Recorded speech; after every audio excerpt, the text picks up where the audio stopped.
الإمام الحسين عليه السلام طلب من أخيه أبي الفضل عباس عليه السلام وقال له: أخي أبا الفضل، استمهلهم سواد هذه الليلة، فأريد أن أصلي لربي ركعات في ليلة عاشوراء ما لها من عظمة، ما لها من ثواب لمن يصلي هذه الصلاة. الصلاة ما تأخذ من عندك وقت أيها الأحبة. الصلاة في ليلة عاشوراء من بعد صلاة المغرب والعشاء إلى صلاة الفجر. الصلاة عبارة عن 4 ركعات، ركعتين ركعتين، تقرأ في كل ركعة فاتحة الكتاب مرة واحدة، وآية الكرسي، وسورة التوحيد، وسورة الفلق، وسورة الناس، كل وحدة 10 مرات، يعني كل سورة وآية الكرسي 10 مرات.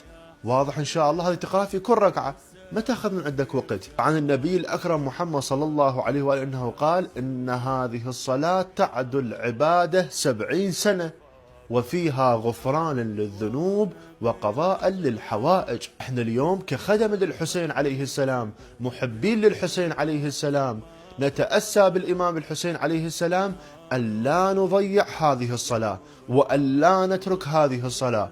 كل خادم للحسين عليه السلام يخصص وقت 15 دقيقة 20 دقيقة يصلي هذه الصلاة.